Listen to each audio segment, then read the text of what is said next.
सदा सुखी रहोगी। भैया आशीर्वाद दी। भैया मत बोल, मैं किसी का भैया नहीं।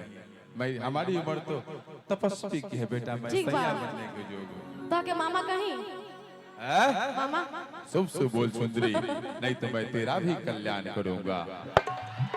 हमारा कल्याण हो गया। हेलो रुक चलो भाई, चल भैया उठा दिया, उठा के रखे। Hello thank Neha you. एगो बात बोलो, बड़ा हमरा बुरा लगल है का भाई? स्टेज पे नो एक्सेप्ट फॉर नाजायज संबंध। सही बात। ठीक बा, स्टेज खातिर अब मान ल कि लहजा होई तो का ओ जो भैया कि हम तोहरा प्रीतिया में बहिनी ई बोला किना ना बोला। सुना ना भाई, भैया कहो बेगो बात कहे लगला कि भैया कहो कि भैया कहलो कि भले कहलो हम के लोफर चाहे कहलो तू आवारा तो तकलीफ ना होई कि भैया को कि बाकी कहबो कि बाकी भैया कहबो हमारा के त ठीक ना होई। अच्छा भैया एक सेकंड, बहन से बियाह के लगा। एक सेकंड, अरे हम तो मांगबे ना कहीं कब होता, तू का हमसे बियाह करू।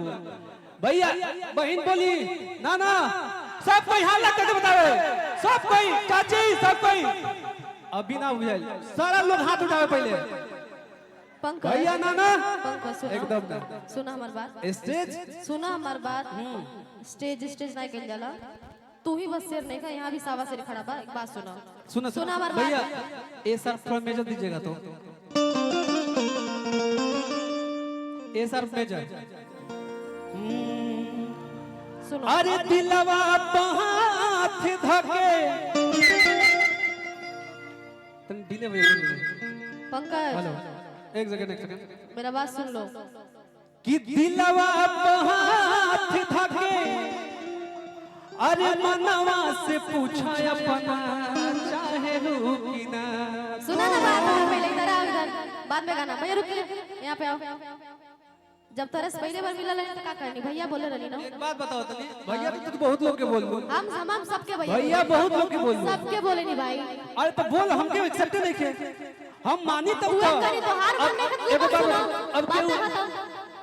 तो हार मन नहीं का, तो के गाना गाए बोलो हम नहीं माने ना, तब तो तो के गाना गाए बोलो नहीं ना। स्टेज पे गलत बात नहीं, गलत बात नहीं, गलत बात बिल्कुल नहीं। एक सेकंड, आप बात करो, एक सेकंड। गलत बात बिल्कुल नहीं।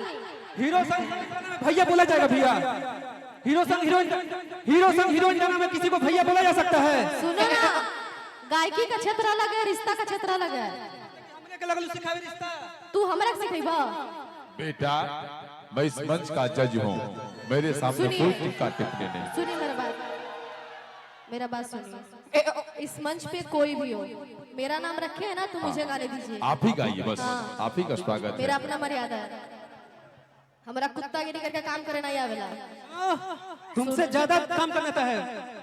गाना लिखता है पंकज मतलबी, गवाता है पंकज मतलबी, म्यूजिक करता है पंकज मतलबी, कंपोज करता है। क्या एक मेरे गाना आया है हीरो संग हीरोइन, कुछ भी इतना देर लिमिट नहीं में भाई, लिमिट में, ठीक है ना? तथास्तु। तुमको पिछला पुराना जन्म तिथि नहीं पूछने आए, ठीक है ना? निष्ठा, हाँ ठीक है, हम गा रहे हैं। निष्ठा, बकवास नहीं करना यहाँ निष्ठा, पे। निष्ठा। तू गोला के निर्माला मत बनो, हमने की चाह। हम अच्छा के जूती सब ले, तू कौन खेत के मुड़िया बा? बस बस बस रे पगड़ी, गाओ, तेरा मंच है। ठीक है, थैंक यू। बोल सच्चे दरबार की, भारत माता की, बाबा की। आ जाइए दोनों महिलाओं आओ, लगना बने। चारों दो रस भरी और चाहत, आप लोग दोनों आइए। और बहुत सुंदर प्रस्तुत, हाँ दो लोग। और निष्ठा जी वही जोश वही अंदाज में आप गाइए, 4-5 गीत लगातार, ताकि सब लोग आपके दीवाने हो जाए। ये बारिश में लोग बैठे हैं आपको देखने और सुनने के लिए। चलिए रेडी भैया, एफ शार्प दीजिए, एफ शार्प है।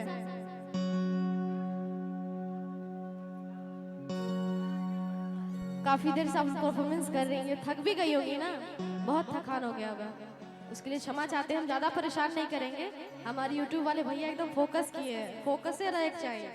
हाँ आज फोकस करवा, कल बढ़िया रही। इनकर अपना कोनो बात ना, सब बढ़िया बा, सब अच्छा बा। और यहाँ जाइए।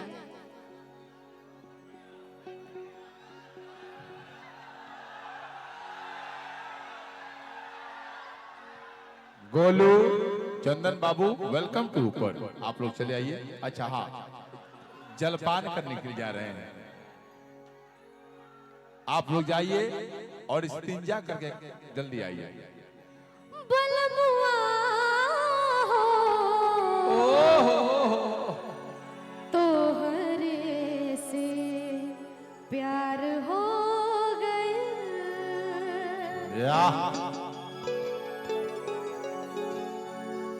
दिलवा के हाल हमसे कहलो न जाला, आधार लकलाई तो देह सिहराला। थोड़ा भाव है, ठीक है? हमको डांस करने नहीं आता बट कोशिश करेंगे अच्छा हो। बन के हमरा जिंदगी, बन के हमरा जिंदगी में आइलिया जोर बड़ा, सावर न गोर बड़ा, जैसन चाहे रहनी वैसन पियवा मोर बड़ा, सावर न गोर बड़ा।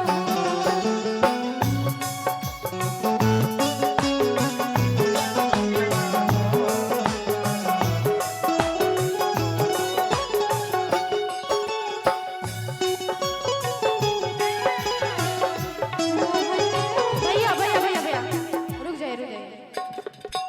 सावरे सुरतिया मोहनी मूरतिया, आ बड़ा निक लागे उनकर, आ मीठी मीठी बतिया, मुस्की पे राजा के लोभा गईली, मुस्की पे राजा के लोभा गईली, जैसन सोचले रही हम वैसन सखी में बरपा गईली, जैसन सोचले रही हम वैसन सखी में बरपा गईली।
इतने हाइट के छोटे हैं कि आप लोग के बीच में घूम हो जा रहे हैं। एक मेरे साइज की भेजिए, आइए ना मेरे साइज वाली। भाई सिमरन जाइए। आओ वेलकम। और आग्रह करूंगा सभी संगीत प्रेमियों से कि आप लोग बैठ जाएं, आ जाइए। शांति बना के बैठे, कार्यक्रम का आनंद ले। भी यह कार्यक्रम धीरे धीरे अंतिम दौर की ओर बढ़ रहा है, लेकिन सबसे आग्रह करूंगा बैठो और कुछ निष्ठा, कुछ मिजाजी गीत गाइए। बिल्कुल मिजाज। आप मेरे गला का हाल देख रहे हैं, हम ऐसे नहीं गाते थे, थोड़ा अच्छा ही गाते हैं, कभी गंदा नहीं गाते। ये पूरे YouTube के लोग आपके दीदार, आपके प्यार, आपकी गायकी सुनने के लिए सबके सॉरी, माफी चाहते हैं, गला मेरा काम नहीं कर रहा सही से, लड़ाई करने के लिए काम करता है। लड़ाई करने के लिए आइए। आइए। तोहर ओठ चटकार गुलाबिनिया, सनी बाबू स्टेज पर आएंगे, सनी सिंह। गाल उगल बने न शराबिनिया, वाह। गाल उगल बने न शराबिनिया।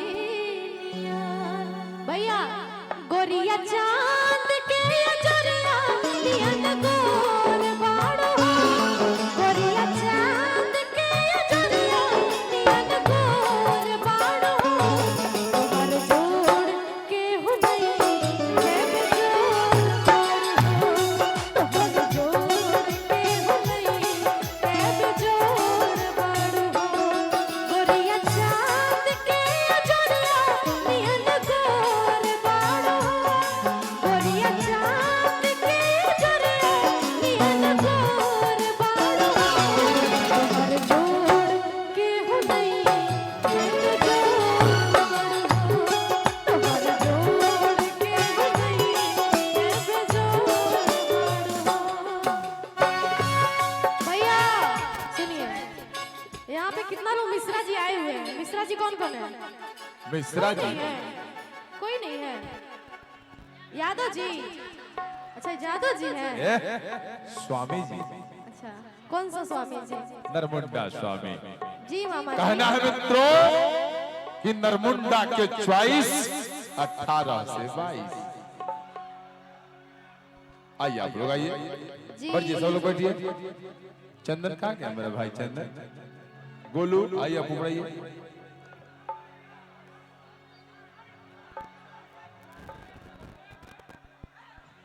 आप लोग बैठिए, सब लोग बैठ जाइए, सभी लोग बैठ जाए, सभी हमारे भाई बंधु सब लोग बैठ जाए।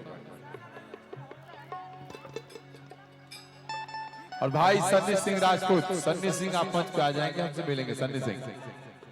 कोई बात नहीं, आइए।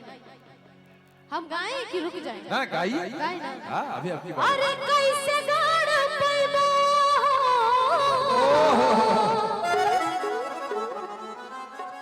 कैसे गाड़ पैबो मोहब्बत के झंडा यादव जी।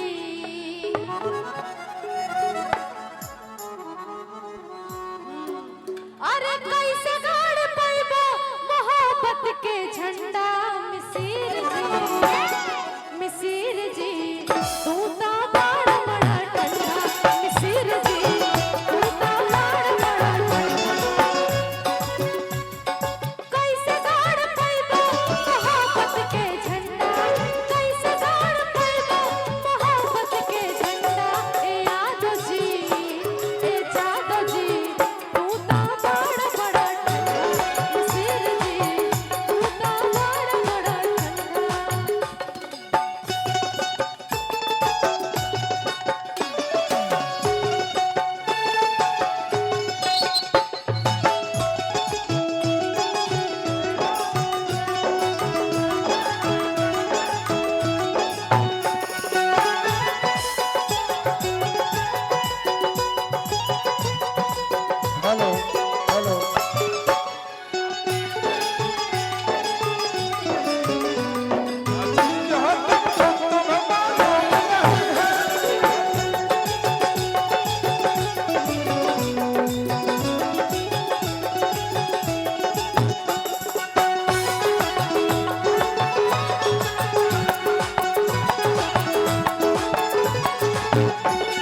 ए भाई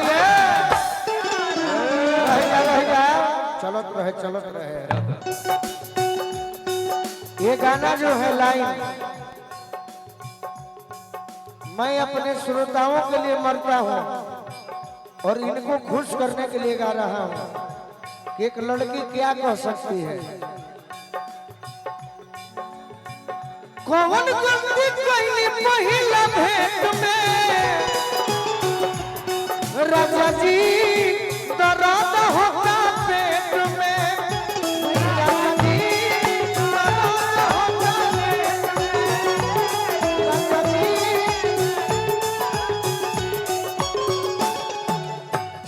मजा नहीं मिले चॉकलेट में बबुआ राजा जी दर्द होता पेट में राजा जी राजा जी दर्द होता पेट में राजा जी। भैया रुकिए। हमको गा नहीं दीजिए, उसके बाद आपका बारी। आप तो तब से गा ही रहे हैं ना, हमको हमारा लाइन गाने दीजिए प्लीज। आप गाइए, हमारे बीच में मत कूदा कीजिए आप लोग, हमको अकेले गाने दीजिए गाइए गाइए प्लीज। हम किसी के बीच में गाने नहीं जाते, मेरे बीच में कोई नहीं गाए। निष्ठा जी सुनिए भैया, बहुत गलती है, गलत बात है। मैं किसी के साथ कंट्रोवर्सी नहीं करना चाहती हूँ, ठीक है? मैं वैसी लड़की नहीं हूँ जैसा लोग सोचता है, ठीक है? ठीक सही बात है। मैं अपना मर्यादा लोगों का मर्यादा के साथ गाती हूँ, लेकिन मेरा ये- मर्यादा जो भंग करेगा उसको भंग कर दूंगी। ये सारे ग्राहक जा रहे थे, गोलू को सबने बैठाया कि मैं सामान बेचूंगा, आप लोग खरीद के जाएंगे। तो एक काम कीजिए, पहले गोलू भैया को ही गवा लीजिए। नहीं, आप गाएंगे साथ में पीछे भाई। तो ये कौन बात बना, खेल अपना खेला तो खेले बिगाड़ो, ये कौन बात भाई? अच्छा भाई है, सबका साथ देता है। गोलू शुरू से मुझ पर आज जितना दिन गा रहा है ना, शुरू साथ से देने का मतलब ये होता है कि सब गाना गाइए। हाँ, सब। बच्चा हो के पेट में तो मई हो के पेट, ये कौन सी गाना है? गाना दर्द सब होता है गाइए। पेट में। नेहा जी देखिए मैं आपके लिए नहीं गाया। किसी के लिए मैं जब गा रही हूँ भैया, मुझे प्लीज अकेले गाने दीजिए प्लीज। मैं जब गा रही हूँ तो मुझे गाने दीजिए, छेड़िए मत, आप भी मत माथा छेड़िए। मत खराब कीजिए। बाबू मैं आपके लिए नहीं गाया। मैं भी आपके लिए नहीं बोल रही हूँ, प्लीज आप मुझे गाने अच्छा दीजिए, वरना नहीं। आप गाइए, नीचे माइक लीजिए, मैं बैठ जाती आप हूँ। नहीं भैया, गाइए मेरे लिए। ये कौन सा बात हुआ? आप लोग मुझे यहाँ क्यों बुलाते, कंट्रोवर्सी कराने के लिए? कंट्रोवर्सी कराने के लिए बुलाते हैं कि निष्ठा बोलेगी, निष्ठा का मार्केट खराब हो। आप विपक्ष की नेता नहीं कि मैं आपसे कंट्रोवर्सी। नहीं, ये कौन सा बात हुआ? कौन सा बात आप हुआ? एक कलाकार हैं कलाकार है तो इसका और मतलब ये नहीं होता। सम्मानित कलाकार हैं, इसलिए मैं इसका आपसे मतलब ये चाहता नहीं हूं। होता है। आइए प्लीज प्लीज आइए बाबू, आइए बाबू विषय पर आओ बेटा। ए ढोलक वाले विषय पर आओ। एक काम कीजिए, पहले भैया से गवा लीजिए, ठीक है? भैया हम कहाँ मना किए, बट सब पे गाना गाइए ना। यहाँ लोग भौजी का सुनने के लिए बेजान, तो भैया से कैसे गवा ले यार? अरे सभी कलाकार मिलजुल कर। भैया हमारा तो लास्ट में चांस मिला है, तो हमको भी नहीं गाने दे रहा है लोग। लास्ट में आते करे तो हमको उठा के फेंक देबो। डुएट ऐसा गई, नहीं होला भैया, डुएट गई, डुएट सबकर गई। मर्यादा भाई जगावे खातिर। इतना चंचल आप मत होइए, चंचल की बात नहीं है। सा शालीनता से काम लीजिए। अच्छा अभी आपको शालीनता देख रहे हैं, ठीक है? सभी लोग को देखिए, कभी कभी जब मंच पे होता है तो ये खड़े हो जाते हैं। ये गाइए, थोड़ा सा पब्लिक के लिए करना पड़ता है। हाँ अकेले गाइए, आप अकेले गाइए। हाँ मुझे अकेले गाने दीजिए। हाँ पब्लिक मैं एक गाना गा लेती हूँ, उसके बाद आप जिसको मर्जी उसको बुला लीजिए। ओके ओके गाइए, बढ़िया तो गाइए था। मिस्र जी तो ठंडा हो गए, हाँ, आप छोड़ किसको दीजिए ठंडा मिस्र जी करने को। बताइए। भैया स्केल दीजिए। जितेंद्र भैया बेइज्जत मत कीजिए, विवाद से मैं दूर रहता हूँ। आप लोग कहे तब हम मंच पर आए।